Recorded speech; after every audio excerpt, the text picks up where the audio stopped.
যেই কিতাব একটা মাহফিলকে সুন্দর করতে পারে, যেই কিতাব একটা মসজিদকে সুন্দরভাবে পরিচালিত করতে পারে। হাজার হাজার মুসাল্লি, বগুড়ার যে মসজিদে আমি নামাজ পড়াই অন্তত প্রায় 4 থেকে 5 হাজার মুসাল্লি, 5 তলা বিল্ডিং। আজকেই তো নামাজ পড়াইলাম, কোন মুসাল্লি কোনো উচ্চবাচ্য করেন না। ইমাম সাহেব যা বলেন কান মন দিয়ে শোনেন। ইমাম সাহেব যখন রুকুতে যান সবাই মিলে রুকুতে যায়, সেজদায় যখন যান সবাই সেজদায় যায়। ইমাম সাহেব যখন মহান মনিবের কাছে 2টা হাত তুলে মোনাজাত করেন, সবাই চোখের পানি ফেলে দিয়া বুক ভাসায় দেয়। ঠিক না বে ঠিক? যেই কোরআন একটা মজলিসকে ভালো করতে পারে, একটা মসজিদকে ভালো করতে পারে, মাদ্রাসা ভালো করতে পারে। এখনো কলেজ বিশ্ববিদ্যালয়ে অস্ত্রের ঝনঝনানি আছে না নাই? লক্ষ লক্ষ টাকা খরচ করে বিশ্ববিদ্যালয়ে একটা পিতা রিক্সা চালায়া তার সন্তানকে পাঠালো, মাস্টার ডিগ্রি শেষ করার আগেই তার জীবনটা লাশ হয়ে তার কাছে ফিরে আসলো। কথা কন না কেন? এমন অনেক আছে পড়তে পড়তে তার গার্লফ্রেন্ডের সাথে তার বিয়ে হয়ে গেছে, বাপ মা জানেই না। মেয়েটাকে নিয়ে বাড়িতে হাজির হয়ে গেছে, বাপ মা জিজ্ঞাসা করে, বাবা এটা কে? কয় এটা তোমার পুত্রবধূ, বৌমা। এইটা বলার সাথে সাথে বাপ মার চোখ দিয়া দর দর করে পানি পড়ে, তাদের কলিজার মধ্যে শেল ঢুকে যায়। তোরে আমরা 0 থেকে হিরো বানায় দিলাম। কথা বলেন? সব সময় কান্দিস, টা টা করে পায়খানার মধ্যে, প্রসাবখানার মধ্যে পড়ে থাকিস। এত দূর নিয়ে আসতে পারলাম, টাকা পয়সা খরচ করে বিশ্ববিদ্যালয় পর্যন্ত পৌঁছাতে পারলাম। পড়াশোনা শেষ করার পরে চাকরি বাকরি হওয়ার পরে একটা বিয়ে কি আমরা করাতে পারতাম না? ও মুসলমান জবাব দেন। কোরআন না থাকার কারণে ওখানে এই মাতামাতি, কপত কতবি কপতি, বিভিন্ন লেকের পাড়ে, বিভিন্ন বটতলায়, গাছতলায়, বিভিন্ন কলেজ ক্যাম্পাসে ঘাড়ের উপরে হাত দিয়া, হাঁটুর সাথে হাঁটু মিলাই দিয়া বিভিন্ন জায়গায় বসে থেকে এরকম গল্প বাদাম চাবানো আছে না নাই? এই দৃশ্য কি মাদ্রাসার বারান্দায় পাওয়া যায়? কারণ হলো মাদ্রাসায় কোরআন পড়ানো হয় আর ওখানে কোরআন পড়ানো হয় না। জোরে কোন ঠিক কিনা? আল্লাহর নবীজি বলেছেন, ইন্নাল্লাযী লাইসা ফী জাওফিহি শাইউম মিনাল কোরআন কাল বাইতিল খরিব। আল্লাহর নবী বলেন, যে দেহের মধ্যে কোরআন নাই, এই দেহটা হলো একটা সারা বাড়ি, উজার বাড়ির মতো। উজার বাড়িতে, সারা বাড়িতে মানুষ থাকে না, কিন্তু উই পোকা, তেলা পোকা, সার পোকা থাকে না? থাকে না? বলেন থাকে কি থাকে না? সাপ পোকা, বেজি, গাওরা, বিভিন্ন ধরনের ক্ষতিকারক ওই সমস্ত পোকামাকড় থাকে কি থাকে না? যেই দেহের মধ্যে কোরআন নাই, সিনার মধ্যে কোরআন নাই, মনে করবা না ওটা ফাঁকা অবস্থায় আছে। ওখানে যে বাসা বেঁধেছে তার নাম মিস্টার ইবলিস। আর ইবলিস শয়তান যেই মানুষের উপরে সওয়ার হয়, যে মানুষের বন্ধু হয়, এই মানুষের দ্বারা চাঁদাবাজি, হত্যা, সন্ত্রাস, দুর্নীতি, রাহাজানি, ছিনতাই, চুরি, ডাকাতি, জেনা, ব্যভিচার ছাড়া তার থেকে কিছু আশা করা যায় না।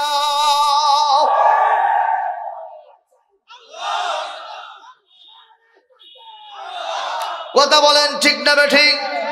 কথা বলেন ঠিক না বেঠিক?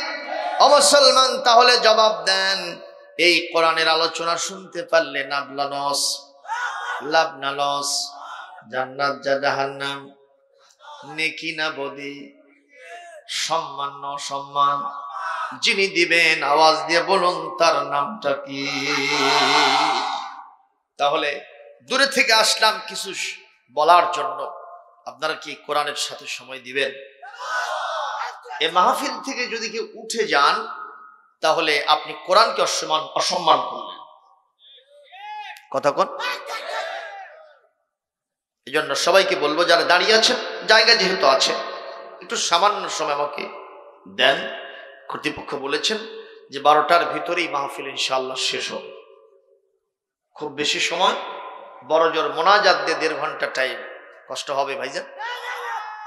আমি কিন্তু নতুন মানুষ না, আমি গত বছর এর আগের বছর আপনাদের এই যে শ্রমিকদের যে মাহফিলটা হয় না, বিশাল মাহফিল, আমি ওখানে প্রধান বক্তা ছিলাম। আপনারা কি ওখানে কেউ ছিলেন? দেখি কে কে ছিলেন, হাত তোলেন তো দেখি। আলহামদুলিল্লাহ, এই লোকগুলি আমাকে চেনেন, ঠিক না ভাই? ঠিক কর, তাহলে তো আমি অপরিচিত মানুষ না। ভাইজান কথা আসতে বলতো, আমি অবশ্যই অচেনা মানুষ না, চেনা মানুষ। সুতরাং আমাকে নতুন করে চেনার কোনো প্রয়োজন নেই। আমি কোরআন ছাড়া কোনো কথা বলিও না, ইনশাআল্লাহ আজকেও বলবো না। প্রিয় উপস্থিতি, এই কোরআন যিনি নাজিল করেছেন তিনি কে? তিনি বলেছেন এই কোরআন সম্পর্কে, ফামান তাবিআ হুদায়া ফালা খাউফুন আলাইহিম ওয়ালা হুম ইয়াহজানুন। কোরআনে কারীম সূরা আল বাকারার 38 নম্বর আয়াত, আল্লাহ পাক বলেন, আমার পাঠানো হেদায়েতের সর্বশেষ গ্রন্থ কোরআনে কারীমের বিধান যারা মেনে চলবে তাদের কোনো ভয় থাকবে না, তাদের জন্য কোনো চিন্তার কারণও থাকবে না। তাফসীর কারকগণ বলেছেন এই পৃথিবীতে মানুষের ভয় হয় কয়েকটা জিনিসের। দেখেন তো আমার সাথে একমত হতে পারেন কিনা। মানুষের হত্যার ভয় হয়, জিনার ভয় হয়, ছিনতাইয়ের ভয় হয়, চুরির ভয় হয়, ডাকাতির ভয় হয়, সন্ত্রাসীর ভয় হয়, চাঁদাবাজের ভয় হয়। এগুলো আমাদের দেশে আছে, অবশ্য মেহেরপুরে নাই। আছে? আচ্ছা, মেহেরপুর জেলায় থাকলেও আমঝুপিতে নাই। ইনি চেয়ারম্যান সাহেব না? ও চেয়ারম্যান আসেন নাই, আলহামদুলিল্লাহ। তো আমঝুপিতে আছে, তাহলে তো সব জায়গায় আছে। আল্লাহ বলছেন যদি কোরআন মেনে চলো এই সব ভয় থাকবে না। সুবহানাল্লাহ। দ্বিতীয় নম্বর, ওয়ালা হুম ইয়াহজানুন, তাদের কোনো চিন্তা থাকবে না। মুফাসসিরগণ বলেছেন চিন্তা মানুষের হয় ফান্ডামেন্টাল রাইট, অর্থাৎ মৌলিক চাহিদার চিন্তা হয় মানুষ। আরবিতে বলে হাওয়া এ যে আসলিয়া, মৌলিক চাহিদা। কি কি সেটা? খাওয়া, পড়া, শিক্ষা, চিকিৎসা, বাসস্থান। সবার ভিতরে চিন্তা আছে না? ফজরের সালাতের পর থেকে মানুষের চিন্তা কোথায় দুইটা পয়সা পাই। কথা কন না কেন? পয়সা দিয়ে কি হবে? আমার বাড়িটা সুন্দর হবে, আমার বাড়ির পরিবারগুলো সুন্দর করে চলবে, ছেলে মেয়ে একটু ভালোভাবে লেখাপড়া করবে, খাওয়া দাওয়া করবে, ঠিক না? লেখাপড়া হবে। এইসব চিন্তার কারণ থাকবে না যদি মানুষ কোরআনে কারীম মেনে চলে। আমরা অনেকে মনে করি কোরআন নাজিল হয়েছে শুধু ঝাড়ফুঁক করার জন্য, এই কোরআন নাজিল হয়েছে শুধু তাবিজ করার জন্য, এই কোরআন নাজিল হয়েছে শুধু হাফেজের মাথায় আর কাগজের পাতায় থাকার জন্য। এই জন্য কোরআন নাজিল হয়েছে? কোরআন নাজিল হয়েছে একটা গুণে ধরার সমাজকে নতুন করে ঢেলে সাজানোর জন্য, যেখানে শান্তি নাই সেখানে শান্তি দেওয়ার জন্য, যেখানে নিরাপত্তা নাই সেখানে নিরাপত্তা দেওয়ার জন্য। আমাদের মাননীয় প্রধানমন্ত্রী সাংবাদিক সম্মেলনে বলেছিলেন 2023 সালে বাংলাদেশে একটা দুর্ভিক্ষ হওয়ার সম্ভাবনা আছে। কোরআনে কারীম বলছে দুর্ভিক্ষ হবে না যদি আমাকে মেনে চলো। সুবহানাল্লাহ কোন? সম্মানিত ভাইরা আমার, এই জন্য কবি বলছে, যেমন তুমি দিলে জমিন দিয়েছো আসমান, সুখের সমাজ গড়তে দিলে তেমনই কোরআন, তোমার দয়ায় ফুরান, দয়ায় ফুরান, দয়ায় ফুরান। এটা জোরে কর মারহাবা, আরো জোরে বলেন মারহাবা। এতগুলো মানুষ সবাই মিলে আল্লাহর নামে একটা জোরে তাকবীর দিলে কেমন হবে? পারবেন? উপকার হবে 4টা। জোরে বলেন কয়টা? 1 নম্বর, শয়তান পালায়ে যাবে। সুবহানাল্লাহ। 2 নম্বর, দুনিয়া এবং তার মাঝে যা আছে তার থেকে শ্রেষ্ঠ কাজ হয়ে যাবে। 3 নম্বর, আল্লাহর একটা বিধান পালন হবে। কারণ কোরআনে কারীমে সূরা মুদ্দাসসিরের 3 নম্বর আয়াত, এখানে আল্লাহ বলছেন রব্বাকা ফাকাব্বির, তুমি তোমার রবের নামে বারবার তাকবীর দাও। সুবহানাল্লাহ। সূরা বনী ইসরাঈলের 111 নম্বর শেষ আয়াতে আল্লাহ বলেন কাব্বিরহু তাকবীরা, তোমাদের রব আল্লাহর নামে বড় বড় জোরে জোরে বারবার তোমরা তাকবীর দাও। তাহলে আল্লাহর বিধান মানা হলো। আর 4র্থ নম্বর, এই আওয়াজ যাদের কানে যাবে, ইমানের নিভু নিভু টিম টিম করা বাতিও যাদের কানের ভিতরে আছে, ইমানের ভিতরে বুকের মধ্যে আছে, মাথার ভিতরে আছে, আল্লাহ পাকের নবী বলেছেন এই আওয়াজ যাওয়ার সাথে সাথে জলজালা পয়দা হবে, ইমানের ভিতরে তেজস্বিতা সৃষ্টি হবে, জজবা পয়দা হবে। ওই শীতের কঠিন প্রকোপ উপেক্ষা করে লেপ তোষক দুপায়ে লাথি মেরে কোরআনের মাহফিলে মুজাহিদের মতো পঙ্গপালের মতো ছুটে আসবে। তাহলে তাকবীর দিলে লাভ হবে কয়টা? আরো জোরে, জোরে হলো না? এবার তাকবীর ধরেন, হাত তোলেন, হাত তোলেন।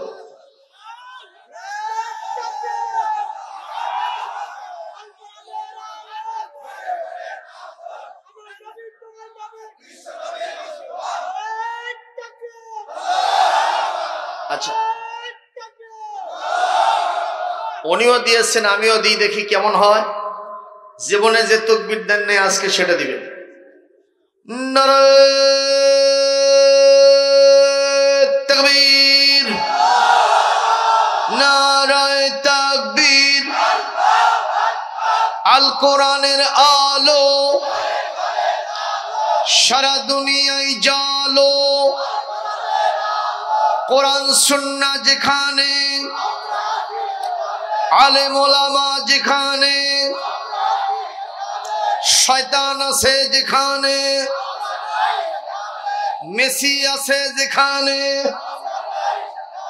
নেইমার আছে যেখানে, এখন তো থাকবে না। যখন বিশ্বকাপ হচ্ছিল তখন এই স্লোগান দিয়ে দেখছি কেউ বলে না, মাথা নিচের দিকে দিয়ে থাকে। তখন নেইমার আর মেসি ছিল কলিজার বন্ধু, ঠিক না ঠিক? আমার ভাই জানো বলে গেছে, আমিও বলছি, কোন ইসলাম বিদ্বেষী শক্তি আমাদের বন্ধু হতে পারে না। কতক্ষণ আমাদের বন্ধু হবে? 1 নম্বরে কে? 2 নম্বরে রাসূল, 3 নম্বরে পৃথিবীর সব ইমানদার। এটা যদি করতে পারেন, আপনি আল্লাহর দলের সদস্য থাকতে পারবেন, জীবনে কোথাও পরাজিত হবেন না, সব জায়গায় আপনি বিজয়ী হবেন।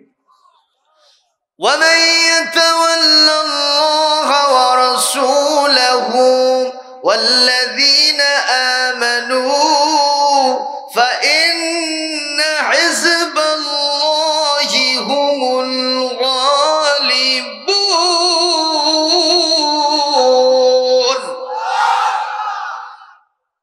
আল্লাহ পাক বলছেন, যারা আল্লাহর কথা বলে, আল্লাহর পথে চলে, আল্লাহকে ভালোবেসে সুপেছে জীবন, তাদের কিসের ভয়, কি করে পরাজয়, শহীদি তামান্নাতে নাচে তার মন।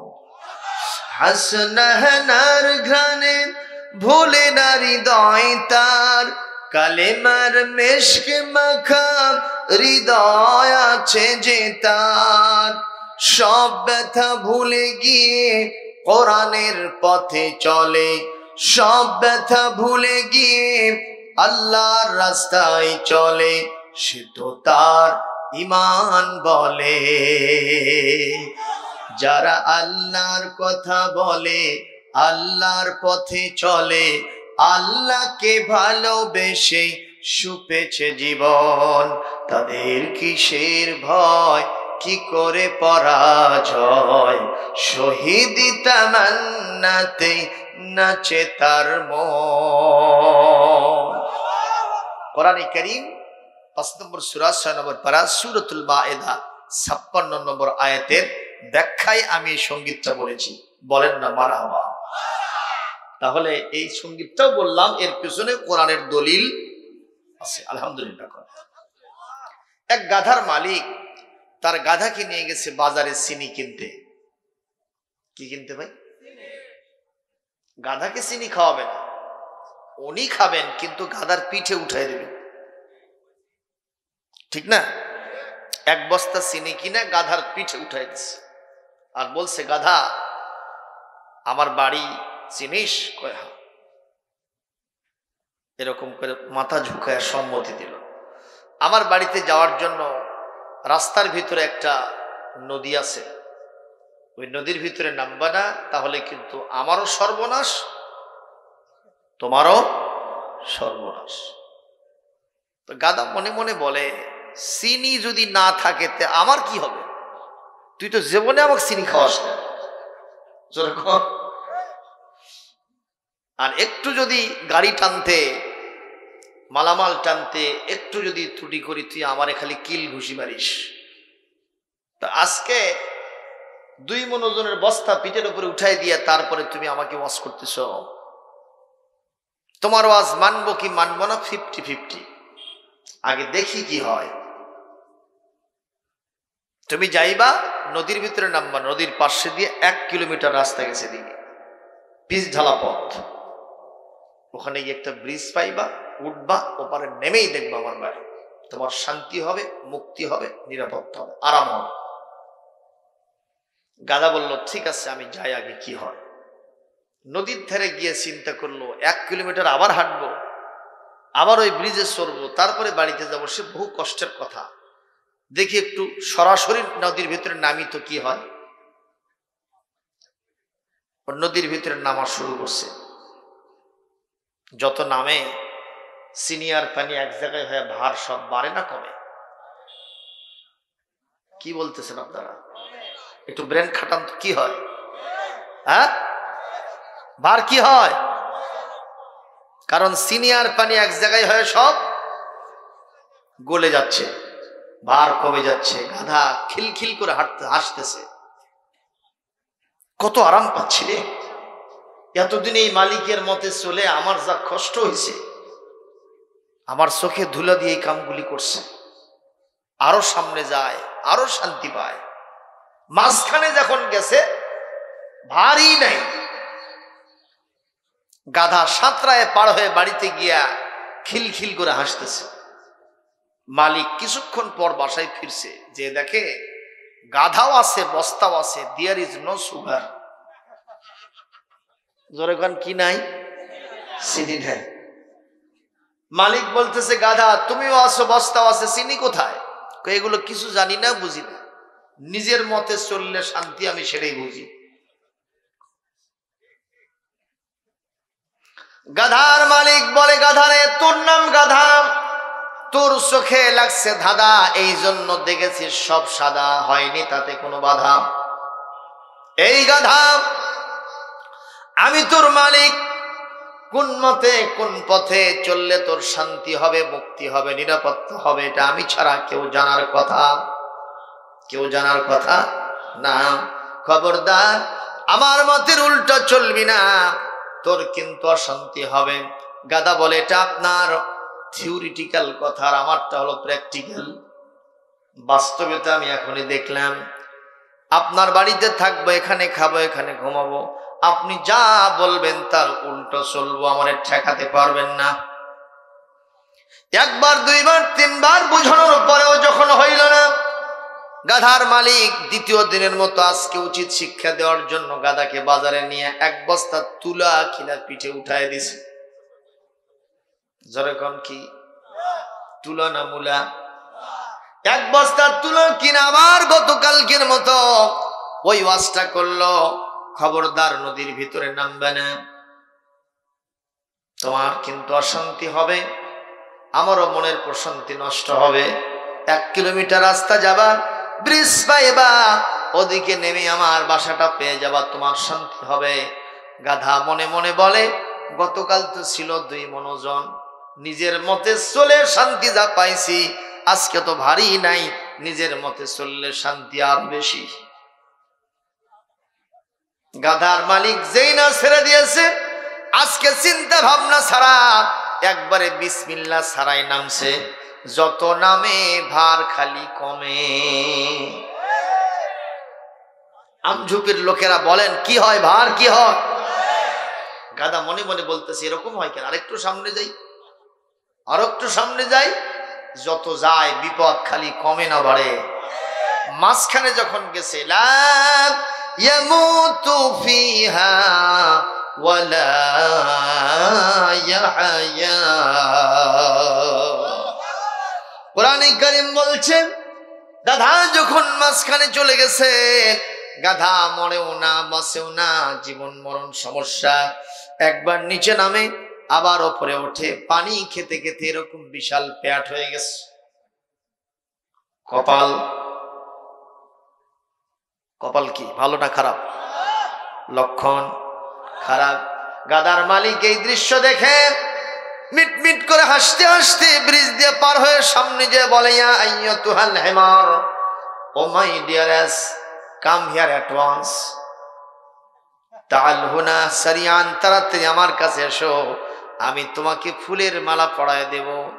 গাধা শুধু কান্দে আর বলে, আহাজারি করতে থাকে আর বলে, মালিক বাঁচতেই তো পারছি না, আমার জীবন মরণ সমস্যা, আপনি আমারে আগে বাঁচান, তারপরে আমি সিদ্ধান্ত আপনাকে জানাবো।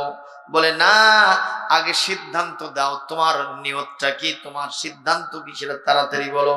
গাধা বলতেছে, আমি আমার জীবনের সাথে অঙ্গাঙ্গি ভাবে জড়িয়ে নিয়েছি, শিক্ষা গ্রহণ করেছি, মালিকের মতেই চললে শান্তি, আর মালিকের মতে উল্টা চললে অশান্তি। আওয়াজ দিবেন আজকের মাহফিলের সম্মানিত দর্শক শ্রোতা, বলেন তো আমাদের একজন মালিক আছেন, তার নাম কি? আরো জোরে বলেন। সেই মহান আল্লাহর একটা মত এবং পথ আছে না নাই? কোথায় সেটা পাওয়া যায়? আরো জোরে বলেন। সেই কোরআনের পথে চললে শান্তি না অশান্তি, আর কোরআনের পথের মতের উল্টা চললে অশান্তি। জোরে কোন ঠিক কিনা? তাহলে কি কোরআনের আলোচনা শুনতে রাজি আছেন? ইতিমধ্যে রেসিট করেছি আমি কোরআনে কারীমের 2 নম্বর সূরা, 3 নম্বর পারা, 2 নম্বর পারা, সূরার নাম সূরাতুল বাকারা, 208 নম্বর আয়াত। আল্লাহ পাক বলেন, ওহে তোমরা যারা আমঝুপির এই উত্তর পাড়া যুব সমাজের আয়োজনে মাহফিলে বসে আছো, তোমরা তো ঈমানদার, তোমাদের উদ্দেশ্যে আমার একটা ইরশাদ হলো, একটা হেদায়েতনামা হলো, উদখুলু ফিস-সিলমি কাফা ওয়ালা তাত্তাবিউ খুতুওয়াতিশ শাইতান ইন্নাহু লাকুম আদুউম Mubin. Oh my dear believing men and believing women, enter into Islam completely and totally. Don't obey the foolish step of devil, because he is your open enemy, said Allah subhanahu wa ta'ala in the holy book Al-Quran Al-Kareem, Surah Al-Baqarah, ayat number 208. জোরে করো আল্লাহু আকবার। হে ঈমানদারগণ, তোমরা ইসলামের ভিতরে পুরোপুরি প্রবেশ করো। সুবহানাল্লাহ। ইসলামের ভিতরে কিভাবে প্রবেশ করো? পুরোপুরি প্রবেশ করো। আর শয়তানকে মেনে চলো না, তাহলে দুনিয়া এবং আখিরাতে তোমাদের শান্তি মুক্তি হবে। সুবহানাল্লাহ। ডাক্তার সাহেবের কাছে গেছেন, উনি যে ডোজ দিয়েছেন আপনাকে অসুখ সারার জন্য, আপনি নিজেই ডাক্তার হয়ে অর্ধেক খাইলেন আর অর্ধেক বাদ দিলেন, অসুখ বেশি হবে না কমবে? কথা কন না কেন? তো আমাদের দশাটা ঠিক এরকম হয়নি? আল্লাহ দিলেন তোমার জীবনের ব্যক্তি, পরিবার, সমাজ এবং রাষ্ট্র, সব জায়গাতে তোমার দোলনা থেকে কবর পর্যন্ত যত যা লাগে আমি কোরআনের মধ্যে কুল্লুন ফি কিতাবিম মুবিন, সব কথা আমি কোরআনের মধ্যে বলে দিয়েছি। তুমি এটা মেনে চলবা, তোমার শান্তি হবে, মুক্তি হবে, নিরাপত্তা হবে। আর আমরা বলতেছি না, আমি নামাজে নিব, রোজায় নিব, হজে নিব, আর জাকাতে কিছু কিছু নেব, আমি এটা দিয়ে চোরের বিচার করব না, আমি এটা দিয়ে জেনার বিচার করব না, আমি এটা দিয়ে হত্যার বিচার করব না, আমি এটা দিয়া ওই মদ জুয়া যারা সেবন করে খেলে এদের সাথে আমি এদের বিচার কোরআন দিয়ে করব না, ডাকাতের বিচার করব না, আমি এই সমস্ত অপবাদ যারা দেয় তাদের বিচার কোরআন থেকে করব না। আপনারা বলেন আমাদের রোগ সারবে? আমরা শান্তি পাবো না অশান্তি হবে? দেখেন না কেন, একজন একটু মনোযোগ দিয়ে কথা শোনেন, ওই একজন রুগী, তার ওজন সমস্যা, রাতারাতি খালি ওজন বেড়ে যায়। কি বারে? ওজন বেশি হলে কি ভালো লক্ষণ না খারাপ? খারাপ লক্ষণ। ডাক্তার সাহেবের গেছে মেডিসিন স্পেশালিস্ট, যে বলছে ডাক্তার সাহেব আমার ওজন বেড়ে যাচ্ছে রাতারাতি, একটু কিছু ট্রিটমেন্ট লেখেন। তো বলছে আপনি 3 সন্ধ্যা রুটি খাবেন, তাহলে কাম হয়ে যাবে। ডাক্তার সাহেব রুটি ভাতের আগে না পড়ে। ডাক্তার সাহেব বড় বড় চোখ বার করে, মিয়া সাহেব ভাত টাচ করা যাবে না আপনার, এই ভাতটা খেয়ে খেয়ে তো তরমুজের সাইজ, 3টা তরমুজের সাইজ পেট বাড়াইছে। কতক্ষণ আপনার ভাত টাচ করা যাবে না? তো বলছে ডাক্তার সাহেব এক সন্ধ্যা আমার বেশি না 1 কেজি চাল হলেই হয়, আর আমি রুটি খায় থাকবো কেমনে, এটা তো বুঝিয়ে আসে। মাথা গরম, বাইসাইকেল নিয়ে আসছিল, যাচ্ছে রাস্তার ভিতরে ব্রিজের সাথে কখন বেজে গেছে টেরি পায়নি, উল্টে পড়ে সাইকেল ভাঙছে, হাঁটুতে এমন ব্যথা। আবার রিটার্ন টু ডাক্তার, এসে বলছে যে ডাক্তার সাহেব কি একটা ট্রিটমেন্ট দিলেন, আমার মেজাজ তো খারাপ হয়ে গেছে, কখন বাজেছে এই ব্রিজের সাথে রেলিং এর সাথে বেজে আমি উল্টে পড়ে হাঁটুতে ব্যথা, আর এই সাইকেলটা ভেঙে গুঁড়া, তার লিখে দেন কিছু। ডাক্তার সাহেব একটা মলম লিখে দিচ্ছে, মলমটা লিখে দিলাম, যেখানে ব্যথা পাইছেন দিনে 3 বার লাগাবেন, 7 দিন পর দেখা করবেন। উনি 7 দিন পর আসছে, কিন্তু 1 হাঁটু ফুলে 4টে হয়েছে। কয়টা হয়েছে? কয় হাঁটু? 1 হাঁটু কয়টা হয়েছে? এসে সেই গরম, ডাক্তার সাহেব আপনি আসলে ডাক্তার না কন্ট্রাক্টর, আগে সেটা কর। আরে ভাই এত খেপছেন কেন? আরে আপনার ট্রিটমেন্ট মানতে গিয়ে আমার 1 হাঁটু ফুলে 4টে হইল। কি করছেন আপনি? আপনি বলেছিলেন যেখানে ব্যথা পাইছেন সেখানে দিনে 3 বার মলমটা লাগাবেন। 3 বার না 5 বার 7 বার লাগাইছি। কোথায়? আমি তো ব্রিজে ব্যথা পাইছিলাম, ওই ব্রিজে লাগাইছি। আপনারা আমাকে জবাব দেন, ও সারা জীবন যদি বাংলাদেশের সব মলমগুলো নিয়ে যা ব্রিজে মাখায়, ওর হাঁটুর ব্যথা সারবে? জনগণ সারবে? মহান আল্লাহ সুবহানাহু ওয়া তাআলা এই কোরআন আমাদেরকে দিলেন ব্যক্তি, পরিবার, সমাজ এবং রাষ্ট্রের সব সেক্টরে সেটিং করার জন্য। আর সেই কোরআনে কারীম শুধু আমরা মসজিদ, মাদ্রাসা, খানকা, মক্তব, মারকাজে সেটিং করছি, জায়গা মতো লাগাই নাই। কখনোই সমাজের রোগ ব্যাধি ভালো হবে না, হবে না, হবে না। কথা বলতে হবে, ঠিক কিনা? ইসলাম এমন একটি সায়েন্টিফিক রিলিজিয়ন, যার চাইতে ভালো ধর্ম পৃথিবীতে আর একটাও নাই। কথা বলেন না কেন? এই যে কাতার বিশ্বকাপ হইল, তোমরা যারা যুব সম্প্রদায় কাতারের বিশ্বকাপ দেখেছ, সেখানে কাতার ইসলামের সৌন্দর্য প্রকাশ করেছে। সুবহানাল্লাহ কোন? আমরা হুজুররাও দেখছি, কিন্তু আমরা এই পচা পচা নেইমার, যার বিয়ের আগে সন্তান হয়, এইসব নষ্টা ভ্রষ্টার, এগুলো আমরা দেখি নাই। আমরা দেখেছি ডক্টর জাকির নায়েক সেখানে কিভাবে ইসলামের প্রচার চলা। ইউরোপিয়ান কান্ট্রি থেকে একটা পরিবার গেছে কাতার ইন্টারন্যাশনাল এয়ারপোর্টে, নামার সাথে সাথে বিশ্ব নবীর একটা হাদিস নজরে পড়ছে। সুবহানাল্লাহ। মান কানা ইউমিনু বিল্লাহি ওয়াল ইয়াউমিল আখির ফালইউকরিম যায়ফাহু ওয়া মান কানা ইউমিনু বিল্লাহি ওয়াল ইয়াউমিল আখির ফালইউকরিম জারাহু ওয়া মান কানা ইউমিনু বিল্লাহি ওয়াল ইয়াউমিল আখির فليقل خيرا أو ليصمت أو كما قال النبي صلى الله عليه وسلم رواه البخاري ومشكاة المصابيح। এই হাদিসটা ইংরেজিতে অনুবাদ করা আছে ওখানে। ওরা তো ইংরেজি ভাষাভাষী লোক। হাদিসের ভাষাটা কি? যে ব্যক্তি আল্লাহ এবং আখিরাতের প্রতি ঈমান আনে সেজন্য তার মেহমানকে সম্মান করে। তো ওনারা তো কাতারে মেহমান হিসেবেই গেছে। এই প্রথম এই লাইন দেখার সাথে সাথে ভেতরটা কনভিন্স হয়ে গেছে যে এমন একটা দেশে আসলাম যাদের ঐতিহ্যই হলো মেহমানদারি করা, সেবা করা, সম্মান করা।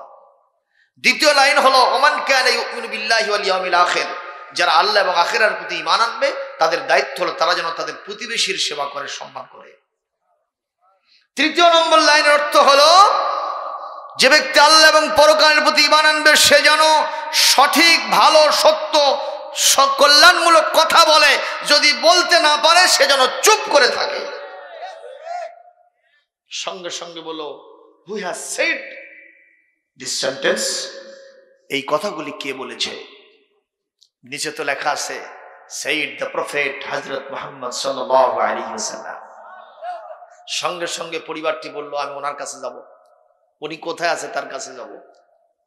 ওনাকে বলা হলো he has died, তিনি ইন্তেকাল করেছেন আজ থেকে 1400 বছর আগে। তিনি মদিনায় তার পাক রওজায় শুয়ে আছেন। তো বলছে তাহলে তার আদর্শ তো খুব ভালো, আমরা যখন কাতারে আসলাম আর দেরি করলাম না, একজন শায়েখকে নিয়ে আসো, তাদের হাতে হাত দিয়ে মুসলমান হয়ে যায়। এগুলো ইসলামের সৌন্দর্য। সুবহানাল্লাহ কম। দেখেন নাই নেটের ভিতরে নারী পুরুষ সমন্বয় মসজিদে যে তাকায় আছে হতম দুবার ভিতরে, হতম দুবার মতো তাই আছে। মুয়াজ্জিন সাহেব আজান দিচ্ছে, দৃশ্য দেখতেছে, ভিডিও করতেছে, সেলফি উঠাচ্ছে, মসজিদগুলোর সৌন্দর্য দেখছে। তারা ওখান থেকে কয়েক শত লোক মুসলমান হয়ে গেছে। জোরে করে আল্লাহু আকবার। এই ইসলাম এত সৌন্দর্যপূর্ণ একটি ধর্ম, জীবন ব্যবস্থা। ইসলামের কয়েকটা সৌন্দর্য আছে, আজকে এটাই বলে আমি শেষ করব। 1 নম্বর ইসলামের সৌন্দর্য হলো ইসলামের মধ্যে ন্যায় বিচার দিয়ে ভরা। ইসলামের মধ্যে কোনো অবিচারের স্থান নাই। ইসলাম অবিচার করে না, ন্যায় বিচার করে। দেখুন না, আমার নবীজি তার জীবনের শেষ মুহূর্তে হযরত বেলালকে বললেন, বাবা বেলাল একটু আজান দাও। হযরত বেলাল আজান দিলেন। বেলালের আজান আর আমাদের আজান কি এক হবে? বেলাল আজান দিলেন, আল্লাহু আকবার, আল্লাহু আকবার, আল্লাহু আকবার, আল্লাহু আকবার,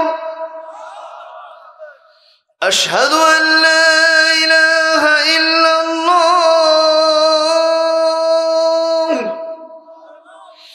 আশহাদু আন লা ইলাহা ইল্লাল্লাহ,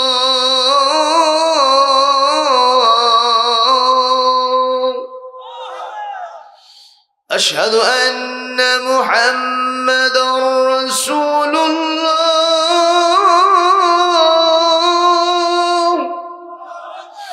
আশহাদু আন্না মুহাম্মাদার রাসূলুল্লাহ।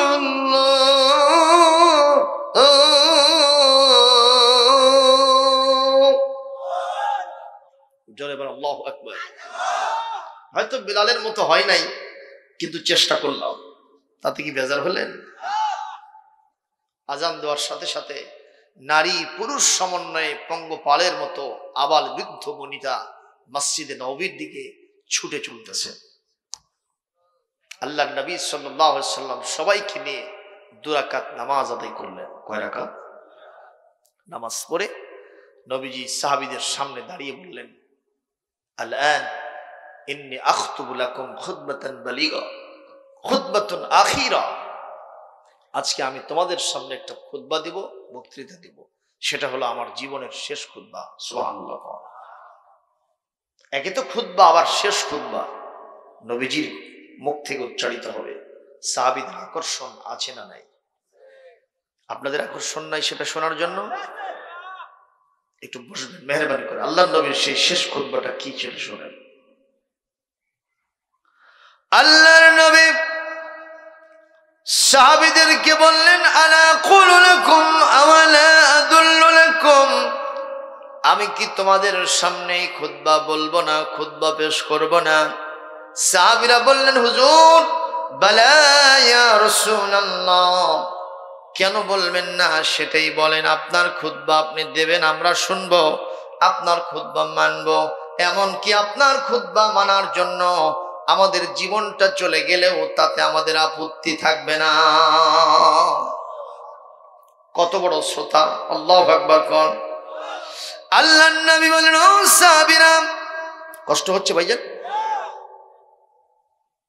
আল্লাহর নবী বলেন, ও সাহাবীরা, নবুয়তের 23টা বছর আমি তোমাদের সাথে ওঠা বসা করেছি। রাতের আধারে, দিনের আলোতে, প্রকাশ্য এবং গোপনে, বিচার সালিশে, হাটে বাজারে, রাস্তাঘাটে, মুআমালাত মুআশারাতে, লেনদেনে, আচার অনুষ্ঠানে আমি তোমাদের সাথে অনেক ব্যবহার করেছি। যুদ্ধ কিংবা শান্তিতে আমার দ্বারা যদি কেউ কোনো ব্যথা পেয়ে থাকো, আমার দ্বারা যদি কেউ কোনো আঘাত পেয়ে থাকো, আজকে বিদায়ের দিনে তোমরা আমার সামনে সেটা পেশ করবা। আমি নবীজি পৃথিবীতে ন্যায় বিচার কায়েমের জন্য এসেছিলাম, আজকে সেই ন্যায় বিচার আমি প্রতিষ্ঠা করব। জোরে কোন আল্লাহু আকবার। আল্লাহর নবীর এই ভাষণ শোনার পরে সাহাবায়ে আজমাইন কেঁদে কেঁদে হয়রান পেরেশান হয়ে যাচ্ছিলেন। যারে যার হয়ে যাচ্ছিলেন। কি কথা, নবী করিম সাল্লাল্লাহু আলাইহি সাল্লাম আর কোনদিন আমাদের মাঝে খুতবা দিবেন না, নবী থেকে আমরা মাহরুম হয়ে যাব। সবাই ক্রন্দন করতেছিলেন মুসলমান।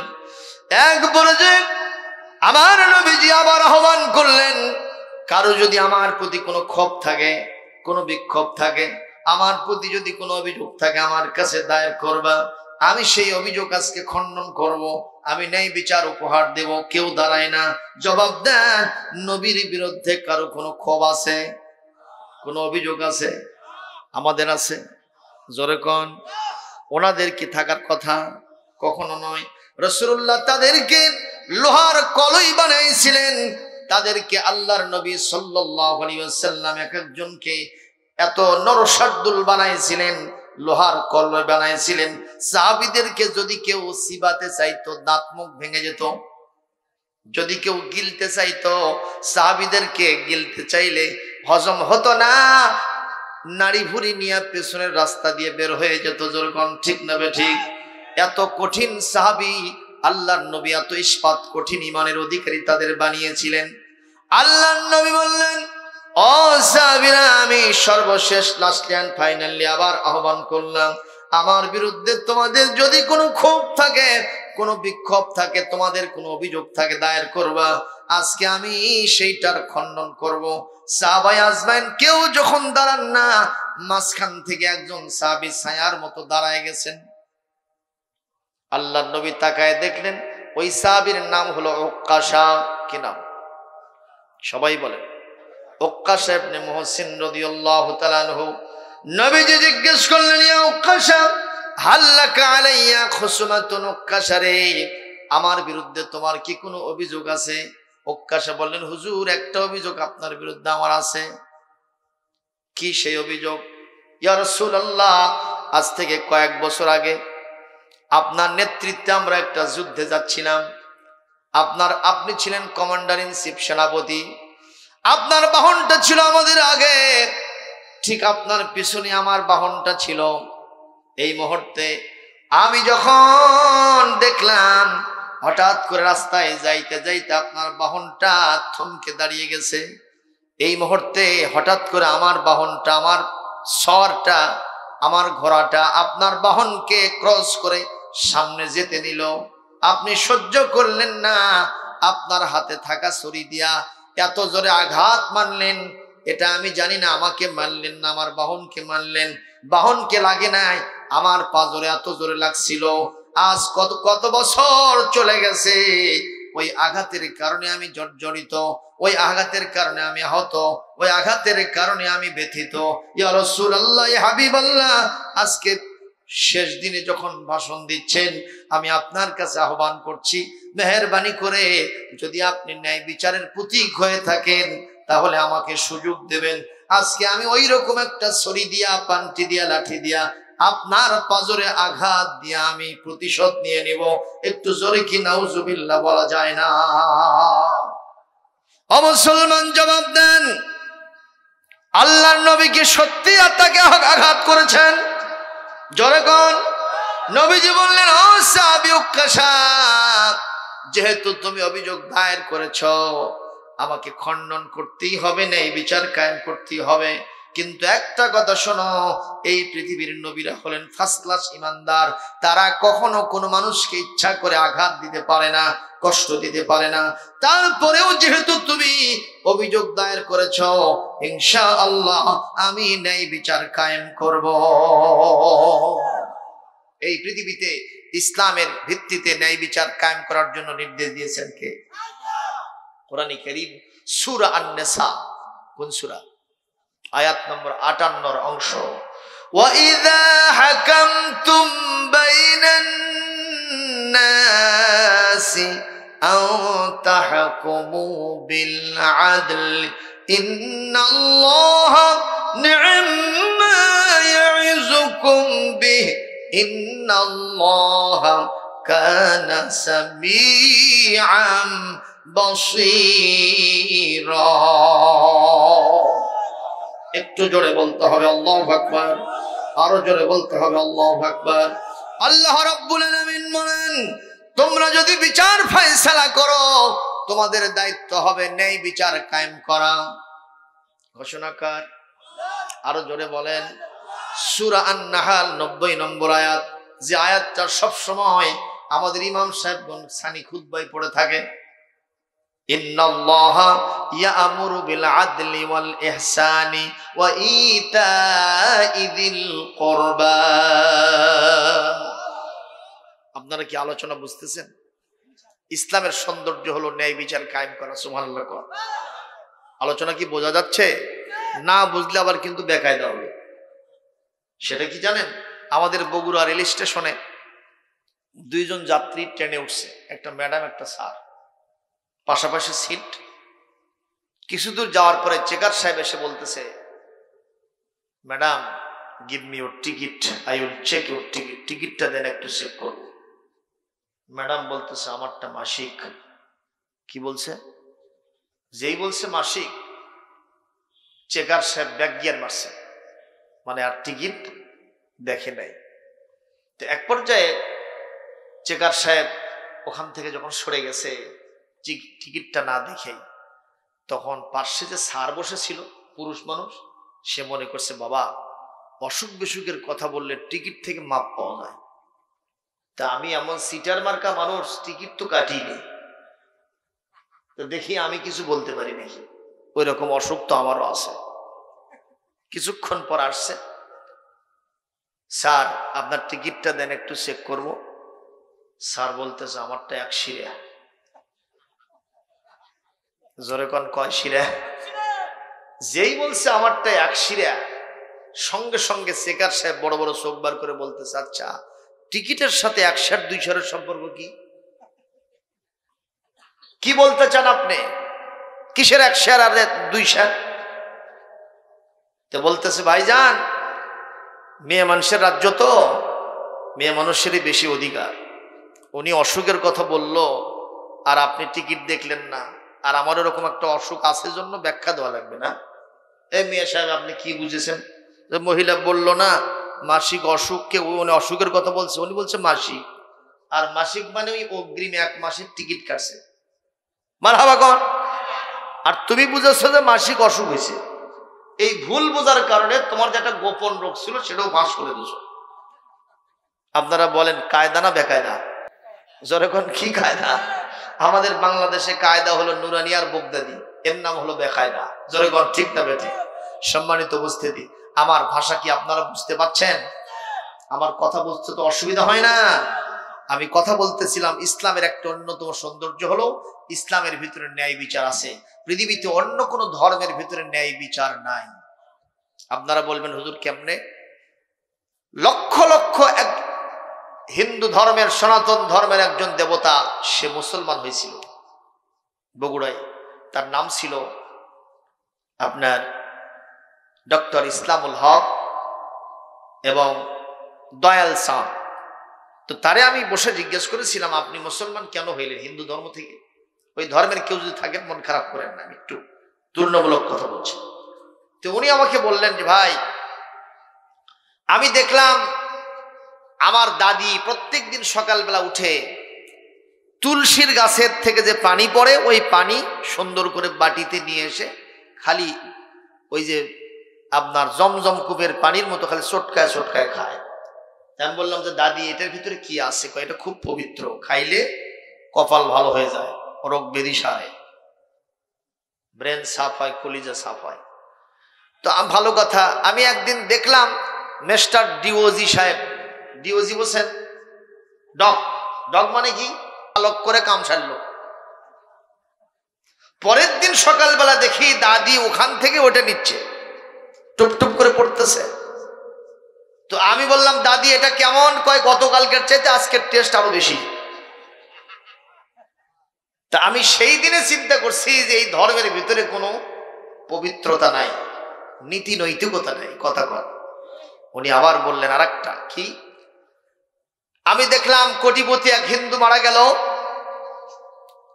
অনেক টাকা পয়সা, সামাজিক মর্যাদা, মারা যাওয়ার পরে এতগুলো খড়ি জোগাইছে, এতগুলো তেল নিয়ে আসছে, ঘি নিয়ে আসছে, যা দিয়ে তার লাশটা সৎকার করা হলো, পুরে ভস্ম করে দেওয়া হলো, মুহূর্তের ভিতরে ছাই হয়ে গেল।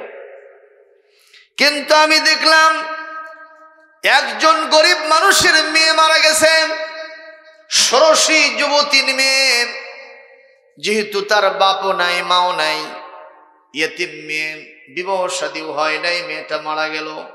পাড়া প্রতিবেশী কেউ সাড়া দিল না। কিছু সংখ্যক মানুষ তাকে নিয়ে গেল সৎকার করতে শ্মশান ঘাটিতে। এতগুলো খড়িও জোগায় নাই, এত তেলও নাই, এত ঘিও নাই। আমি দেখলাম সামান্য একটু তেল নিয়ে আসছে। যখন আগুন লেগে দেওয়া হলো, ওই কাপড়গুলো সব পুড়ে চলে গেল, সেন্নত করে কাপড়গুলো পুড়ে গেল। আর ওই ষোড়শী মহিলা, তার লজ্জাস্থান সব বের হয়ে পড়ে থাকলো। হিন্দুরা সবাই সেখানে উলুজুগার মারলো, হাসাহাসি করলো, ঠাট্টা করলো, বিদ্রোহ করলো। আমি সেই দিন বুঝেছি এই ধর্মের ভিতরে কোনো ন্যায় বিচার নাই। একজনকে অনেক উঁচুতে দেখা হয়, আর একজনকে নিচুতে দেখা হয়, একজনকে 7 তলায় আর একজনকে 5 তলায়। জোরে কোন ঠিক না ঠিক? কিন্তু ইসলামের ক্ষেত্রে আপনি বলেন, কোটিপতি প্রেসিডেন্ট প্রধানমন্ত্রীও যদি মারা যায়, কবরের মধ্যে তার জায়গা 100 হাতের বেশি হয়। জোরে কোন বেশি হয়? তার কবরের ভিতরে কি মোজাইক করে দেওয়া হয়, টাইলস করে দেওয়া হয়। ওই মাটির কবরের ভিতরে কোটিপতিও যায়, রাষ্ট্রপতিও যায়। একজন দিন আনে দিন খায় অটো ভ্যান চালক, কুলি মেথরও যদি হয়, তারও ওই জায়গায় ঠিকানা হয়।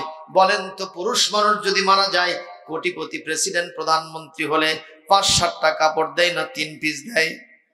কয় পিস দেয়? 3 পিস। আর যদি একজন বেন্নার ছেলে অথবা একজন দিন আনে দিন খাই গরিব মানুষ, দিনহীন মানুষ, সে যদি মারা যায়, তাকেও কয় পিস দেওয়া হয়? 3 পিস দেওয়া হয়। সুতরাং বোঝা যায় ইসলামের চাইতে নেই বিচারের ধর্ম পৃথিবীতে আর একটাও না। জোরে কোন আল্লাহু আকবার। কিন্তু আমরা কিছু মুসলমান এখন পর্যন্ত এই ন্যায় বিচারের আদর্শ ধরে রাখতে পারি নাই। জোরে কোন কথা ঠিক কিনা? আমরা 1 চোখে তেল বেশি আর 1 চোখে লবণ বেশি। নিজের দলের লোককে একরকম দেখি, আর এক দলের লোককে আর এক রকম দেখি। কথা কয় না? কথা কয় না? আমাদের দেশে আদালত আছে না নাই? একজন কবি আফসোস করে বলছে, আছে ভাই আছে, আছে অনেক কিছুই আছে। আছে ভাই আছে, আছে অনেক কিছুই আছে। বাজারটা গরম আছে, যাবেন না মাছের কাছে। বাজারটা গরম আছে, যাবেন না গোশতের কাছে। বাজারের আগুনেতে পুড়ে হবি ছাই রে, ও দেশের ভাই রে, বল না কোথায় যাই রে, একটু শান্তি বলো কোথায় গিয়ে পাই রে। কতক্ষণ কতক্ষণ কতক্ষণ ঠিক না ঠিক? হ্যাঁ, আইনের শাসন নাই, অস্ত্রের অভাব নাই। আইনের শাসন নাই, অস্ত্রের অভাব নাই। খুন করে ল্যাংড়া বাবু রাতারাতি ছাড়াও পায়। আমাদের দেশে ল্যাংড়া বাবু আছে না নাই? মুরগি মিলন আছে না নাই? পিচ্চি হান্নান আছে না নাই? জিরা সুমন আছে না নাই? যারা দুর্নীতি করে, অস্ত্রবাজি করে, সন্ত্রাসী করে, মানুষ হত্যা করে, মদ জুয়া গাঁজা ফেন্সিডিল ইয়াবা সেবন করে, তারা কখনো সোনার ছেলে হতে পারে না, পারে না, পারে না। সোনার ছেলে হলো তারাই যারা কোরআন শরীফ বুঝে, কোরআন শরীফ মানে, কোরআন প্রতিষ্ঠার জন্য নিজের জীবনটা পর্যন্ত বিলিয়ে দেওয়ার সিদ্ধান্ত নেয়। তারাই হলো সোনার ছেলে। মুসলমান কথা বলতে হবে, ঠিক কিনা? আশ্চর্য ঘটনা। আইনের শাসন নাই, অস্ত্রের অভাব নাই। খুন করে ল্যাংড়া বাবু রাতারাতি ছাড়াও পায়। কোন দিক থেকে ধরে আর কোন দিক থেকে বের হয় টেরি পাওয়া যায়। কথা কন। আর আমার ছোট্ট, অতি ছোট্ট রফিকুল ইসলাম মাদানী, চেহারাটা এত বড়। কথা কন। কি এমন অন্যায় করছে? কোরআন সুন্নাহর ভিত্তিতে মাহফিলে বক্তব্য রাখছে, সেটা তার বড় অপরাধ। তাকে আজকে ধরে নিয়ে গিয়া, এই ছোট ছেলে এক হাত দিয়ে ধরলে সে দৌড়াতে পারবে না, তাকে আবার ডান্ডা বেরি পড়েছে। জানেন কিনা? কথা কন না কেন? আফসোসে কলিজাটা ফেটে যায়। আপনারা বলেন, হুজুর এই প্রসঙ্গ তুললেন কেন? বলে, আমি একজন বক্তা, তিনিও একজন বক্তা। আমি একজন আলেম, তিনিও একজন আলেম। উনি বিপদে বললে আমি কথা বলবো, আমি বিপদে বললে উনি কথা বলবেন, এটাই তো সংস্কৃতি হওয়া উচিত। কথা বলেন ঠিক কিনা? কিন্তু আজকে দুঃখজনক হলো সত্য, আলেমদের ভিতরে একটা ওলামায়ে সু গ্রুপ আছে যারা আলেমদের পক্ষে কথা বলে না, বাতিলের পক্ষে তারা সহায়ক ভূমিকা পালন করে। আমরা বলবো অবশ্যই তোমাদেরকে আদালতে মাহশারে আল্লাহর সামনে জবাব দিতে হবে। কেন তোমরা আলেম হয়ে লুকোচুরি খেললে, সত্য গোপন করলে? আল্লাহর কাছে জবাব না দিয়া পার পাওয়া যাবে না, যাবে না, যাবে না। কথা বলতে হবে, ঠিক না বেঠিক? মন খারাপ করলেন তাতে? একজন মজলুম মানুষ, তার পক্ষে থাকা লাগবে, জালেমের পক্ষে থাকা যাবে না। কারণ আল্লাহু লা ইউহিব্বুজ জালিমিন। কোরআন কারীম সূরা আলে ইমরান 140 নম্বর আয়াতের শেষ অংশে আল্লাহ বলেন, আমি জালেমদেরকে কখনো ভালোবাসি না। সুতরাং জালেম হওয়া যাবে না, হলে মাজলুম হতে হবে। কথাকার কবি বলছে, কষ্ট হচ্ছে আপনাদের? আইনের শাসন নাই, অস্ত্রের অভাব নাই, খুন করে ল্যাংড়া বাবু রাতারাতি ছাড়াও পায়। বিচারপতির বেতন আছে, বিচারপতির বেতন আছে, বিচার কোথাও নাই রে। ও দেশের ভাই রে, বল না কোথায় যাই রে, একটু শান্তি বলো কোথায় গিয়ে পাই রে। ঠিক না বে ঠিক? ঠিক না বে ঠিক? জোরে বলুন ঠিক না বে ঠিক? আমরা মানবতার নেত্রী, যিনি রোহিঙ্গাদেরকে ঠাঁই দিয়া মাদার অফ হিউম্যানিটি অর্জন করেছেন, তার কাছে বলবো, আলেমদেরকে যা শাস্তি দিয়েছেন যথেষ্ট হয়েছে। এখন মেহেরবানি করে তাদেরকে মুক্ত করে দিয়া কোরআনের মঞ্চে জায়গা দেন।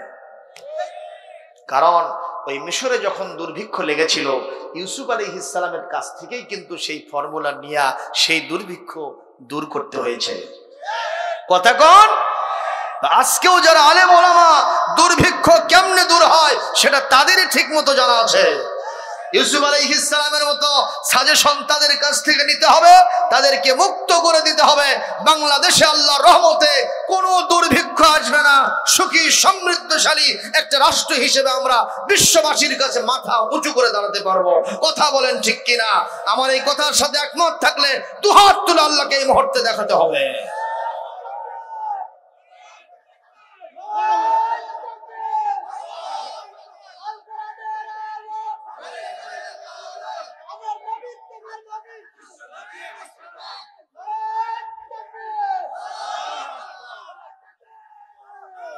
আলহামদুলিল্লাহ, আলহামদুলিল্লাহ। কষ্ট পাইলেন ভাইজান? কষ্ট পাইলেন? খুব সুন্দর করে শুনুন। নবী করিম সাল্লাল্লাহু আলাইহি ওয়াসাল্লাম সাহাবীকে বললেন, বাবা তাআলু হুনা, তুমি আমার কাছে আসো। সাহাবীরা বলতেছে, হুজুর ওরে যাওয়ার দরকার নাই। এ উক্কাশা, ভাইজান তুমি কেন দাঁড়াইছো? যে কথা বলছো, তোমার দুনিয়া আখিরাত তো সব বরবাদ হয়ে যাবে। ঠিক না ঠিক?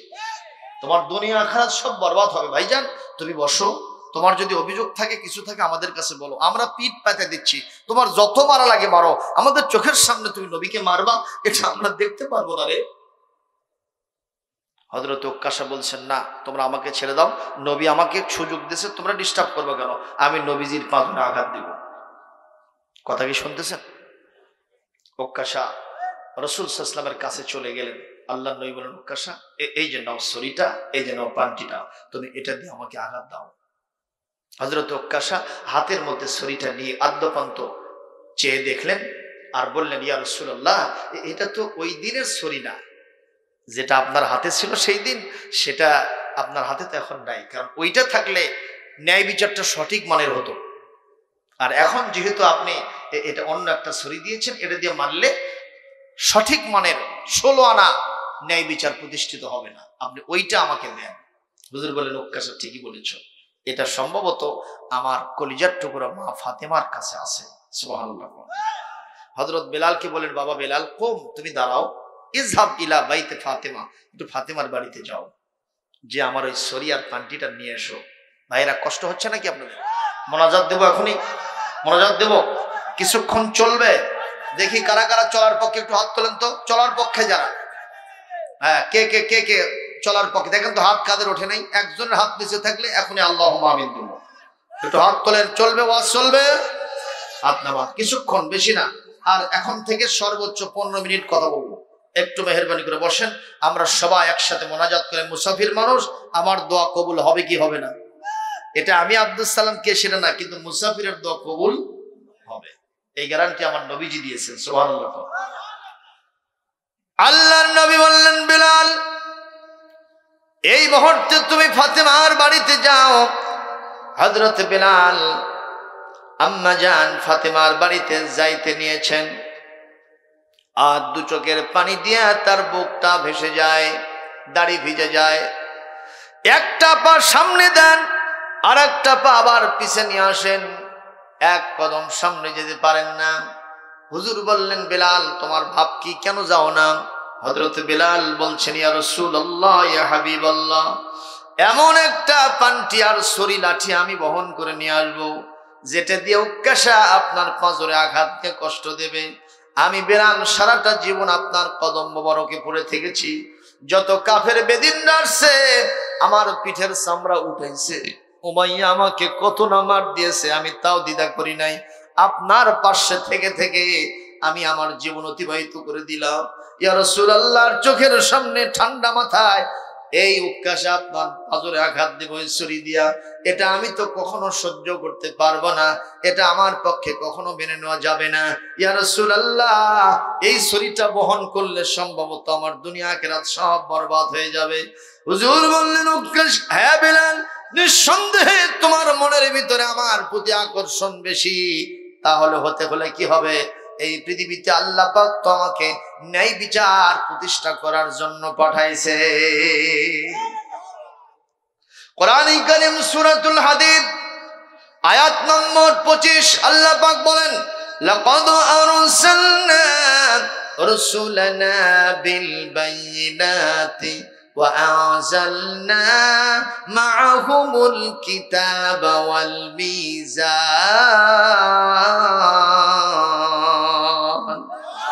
والميزان ليقوم الناس بالقسط وأنزلنا الحديد।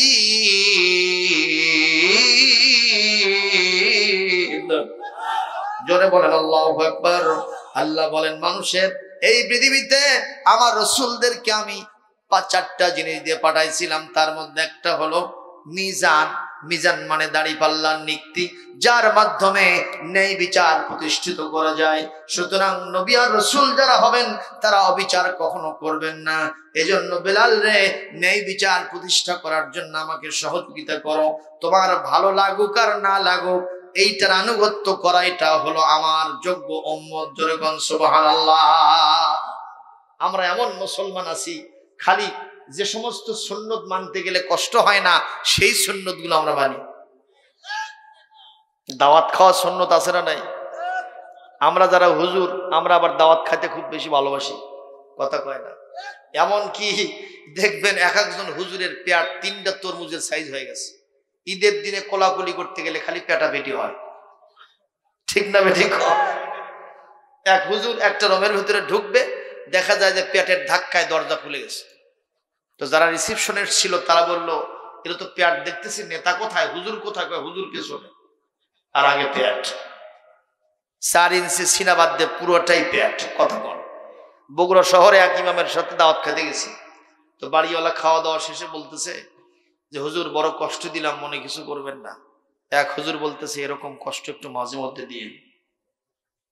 তার মানে উনি আরো দাওয়াত চায়, কথা বল, ঠিক না ঠিক?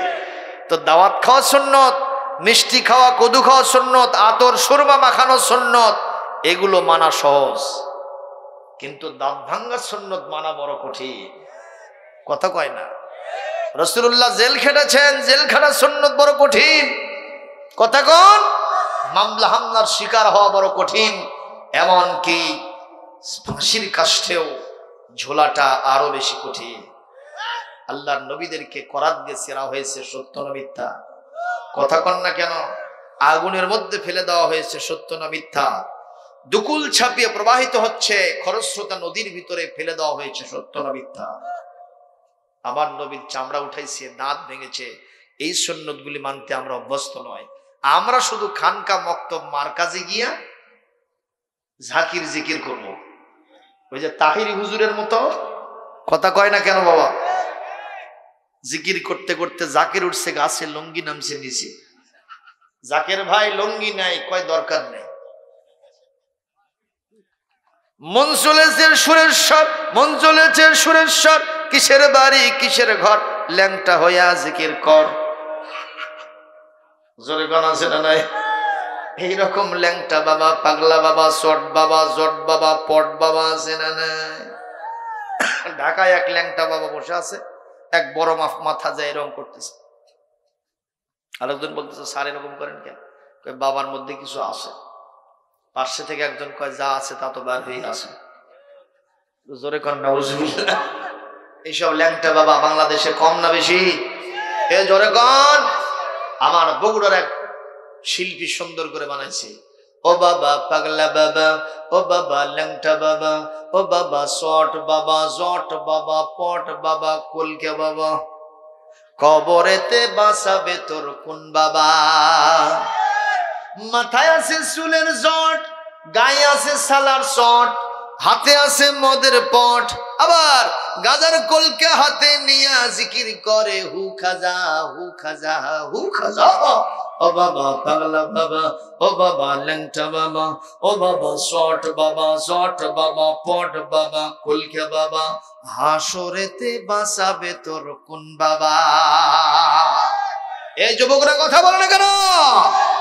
এরা হলো ভণ্ড, দিতে হবে দণ্ড, মারতে হবে ডান্ডা, করে দিতে হবে ঠান্ডা। এরা সৌদি আরবে গিয়ে মক্কা শরীফেও মসজিদ হারামের বাইরে সাহাতের ভিতরে কয়েকজন বসে থেকে জিকির করতেছে,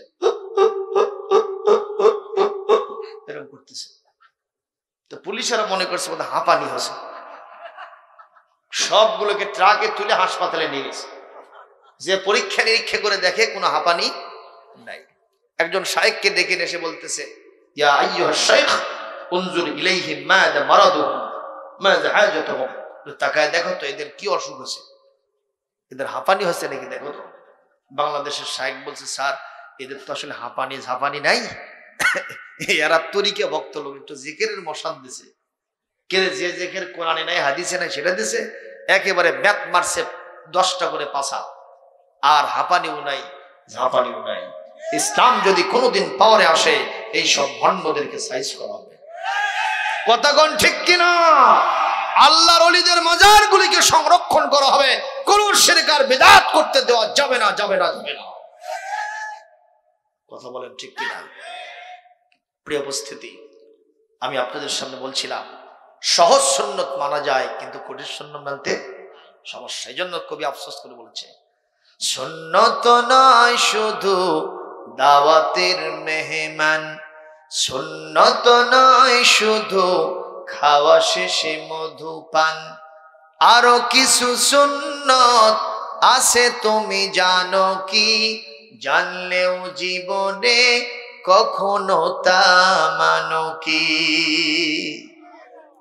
সুন্নত নয় শুধু মেষ চরাতে যাওয়া, আর সুন্নত হলো পাথরের আঘাত খাওয়া।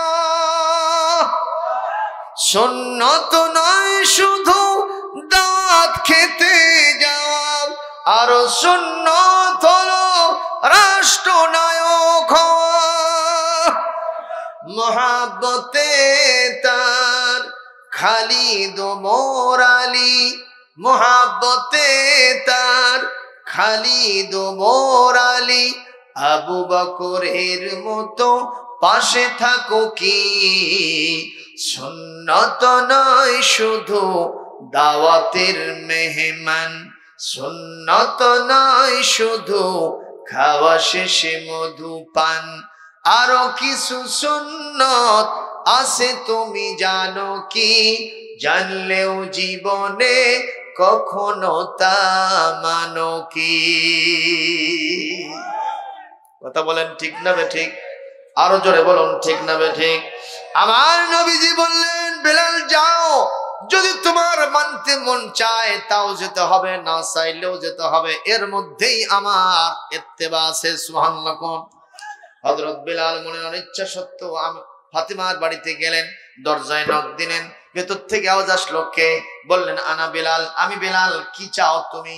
উরিদুল আসা লিন নবী সাল্লাল্লাহু আলাইহি ওয়াসাল্লাম, আল্লাহর নবীর যে লাঠি মোবারক ছড়ি মোবারক তোমার কাছে আছে, সেইটা একটু চাইতে আসছি। বলে আজকের দিনে এটা কেন দরকার? আব্বাজি তো বিদায়ী ভাষণ দিচ্ছেন, আমি তো সেখানেই যাওয়ার জন্য প্রস্তুত, কেন আমার আব্বা আজকের দিনে এই ছড়িটা তার প্রয়োজন হলো?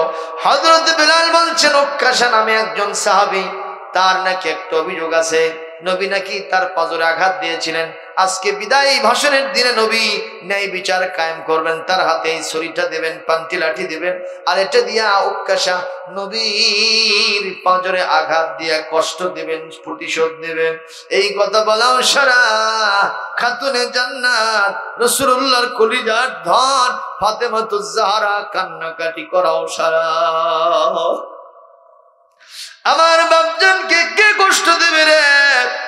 ওই ছোটবেলার কথা মনে পড়ে, ওই কাফেররা মক্কা শরীফে আমার আব্বাজি যখন নামাজ পড়তেছিলেন, ওরা নামাজকে সহ্য করে নাই, আস্ত বড় বড় উটের নাড়ি ভুড়ি নিয়ে এসে আব্বা যখন সেজদায় গেছে, আমার আব্বার পিঠের উপরে চাপা দিয়ে আব্বাকে মারার স্বপ্ন দেখেছিল।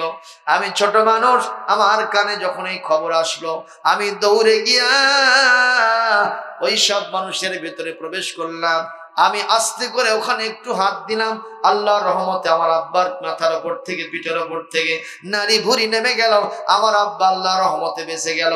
সে আব্বাকে আজকে আবার উক্কাশা কষ্ট দেবে, ওর দুনিয়া আখিরাত সব বরবাদ হয়ে যাবে।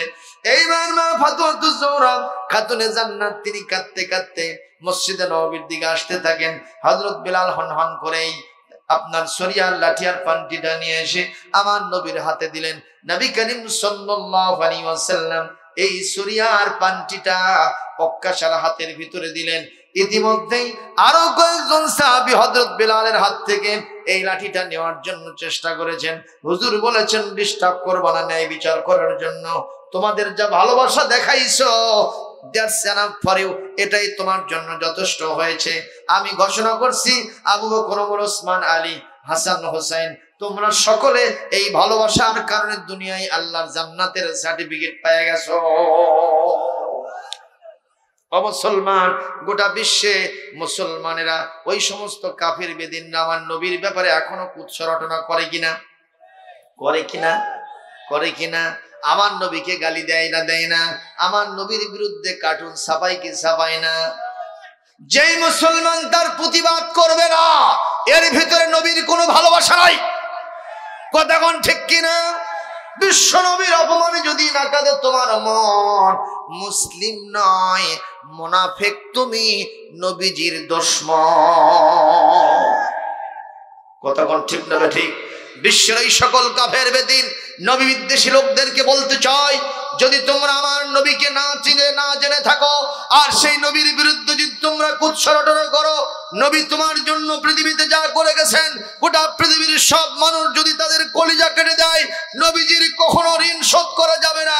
সেই নবীর বিরুদ্ধে আজকেও যদি তোমরা এভাবে কুৎসরটনা করতে থাকো, গোটা পৃথিবীর 200 কোটি মুসলমান প্রয়োজনে লং মার্চ করে সেই ফ্রান্সে যাবে, তোমাদেরকে উচিত শিক্ষা দিয়ে ছাড়বে। জোরে কোন ঠিক কিনা?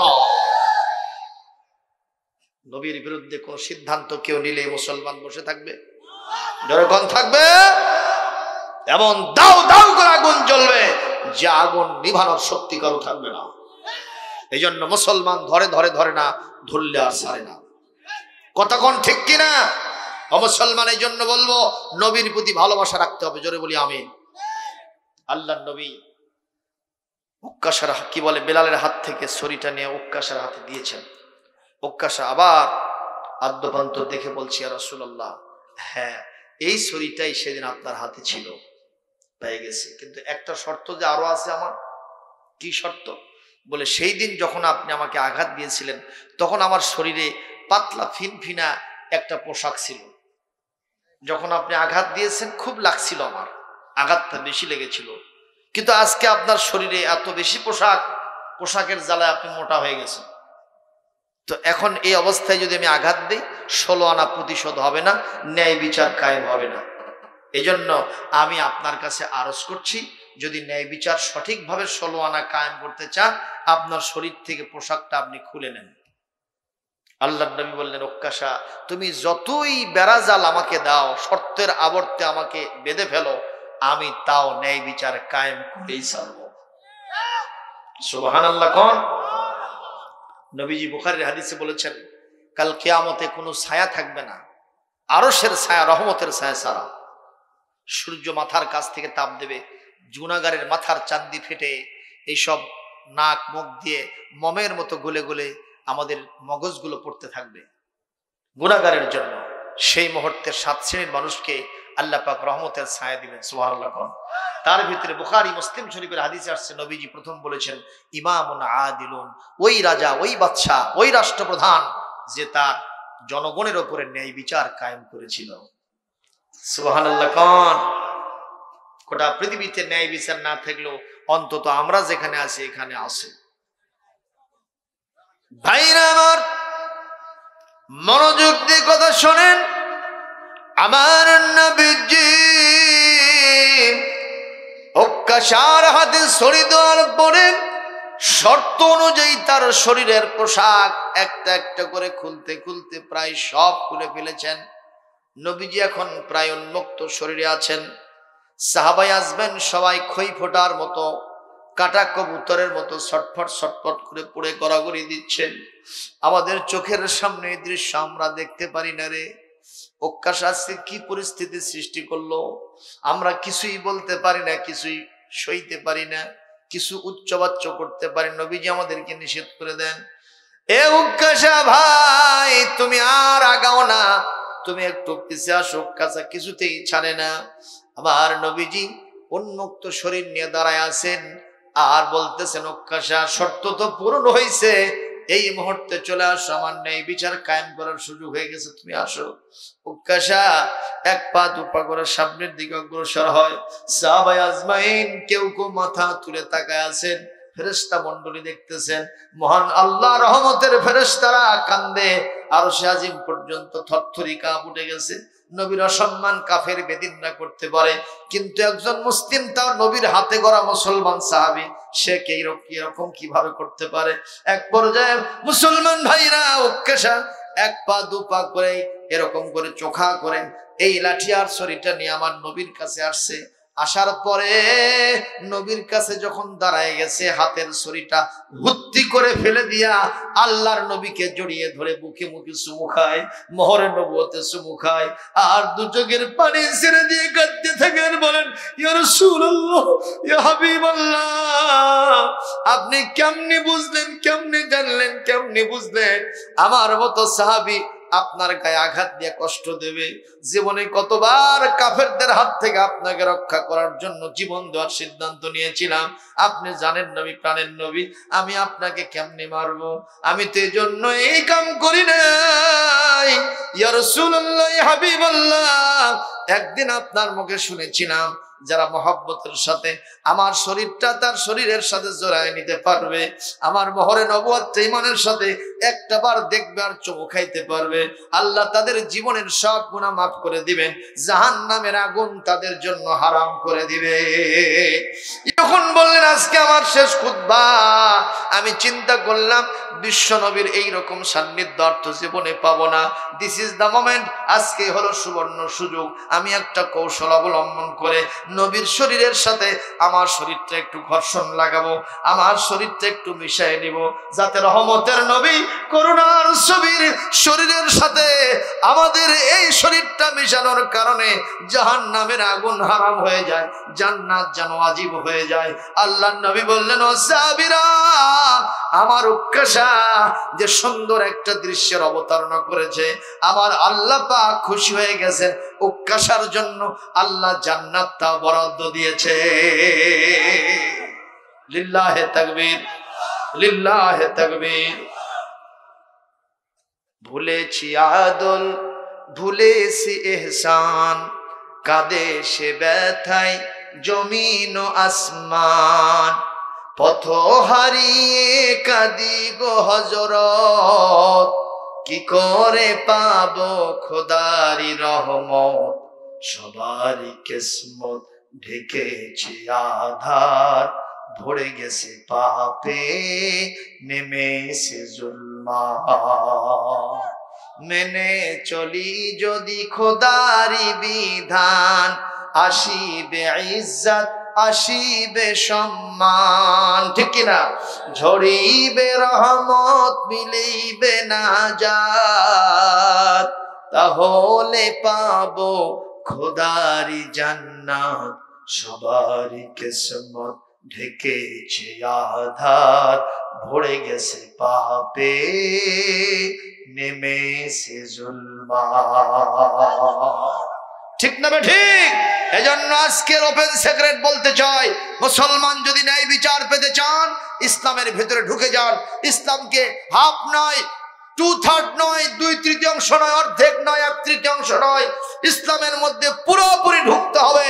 তাহলে আমাদের জীবনের শান্তি যিনি দিবেন তিনি কে?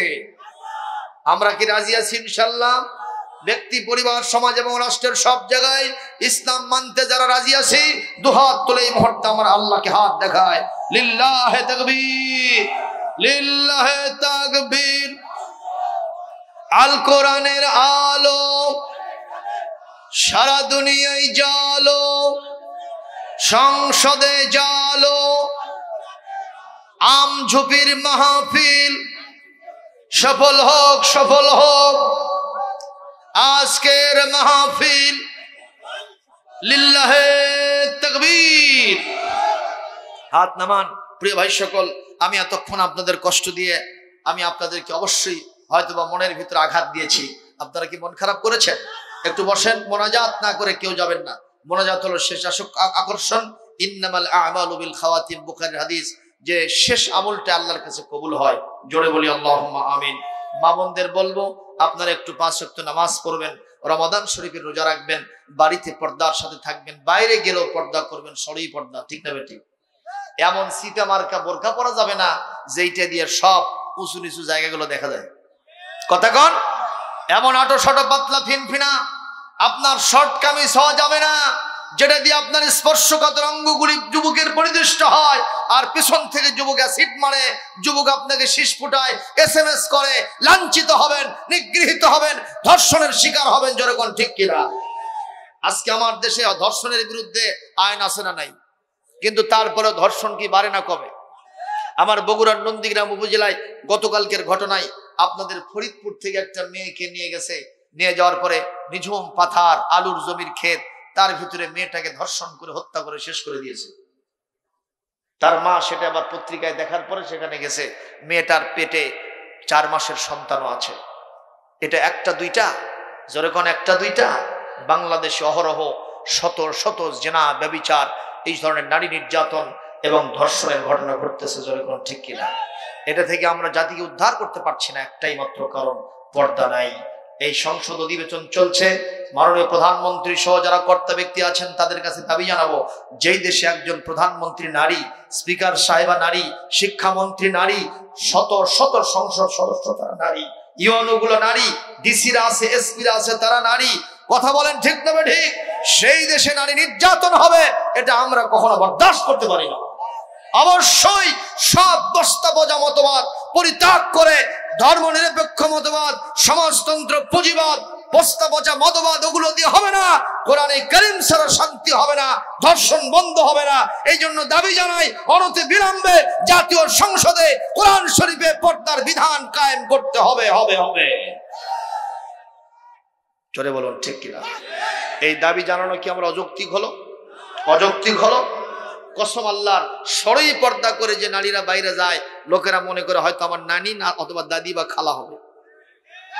আর যারা ল্যাংটা মার্কা, লিপস্টিক মার্কা, এই মহিলাদের যাওয়ার এমন অবস্থা হয়েছে, স্বামীর সাথে বাইরে রিক্সাত গেছে এই কঠিন শীতের ভিতরে, স্বামী মাথার উপর টুপি দিছে, তার উপরে মানকি ক্যাপ, তার উপরে মাফলার, তার উপরে চাদর, তার উপরে পাগড়ি, আছে না নেই?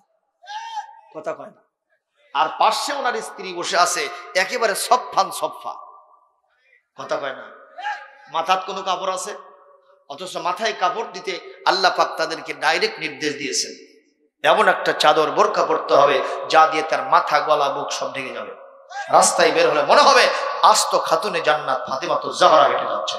মা বোনদেরকে বলবো, এরকম মানের পোশাক আপনারা পরবেন না, খবরদার।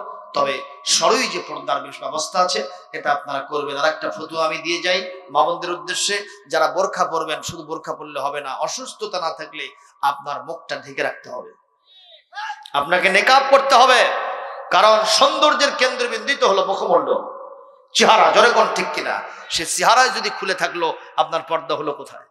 এই জন্য শরীয়তের বর্তমান বিধান বলে ইত্তেফাক, শুধু বোরখা পরলে হবে না, ফিতনার যুগে আপনাকে মুখমণ্ডল ঢেকে রাখতে হবে। আসুন মা বোনদেরকে বলবো, স্বামী থাকলে প্রাণ ভরে স্বামীর খেদমত করবো। আল্লাহর জান্নাতের 8টি দরওয়াজা আল্লাহ পাক আপনাকে খুলে দিবেন।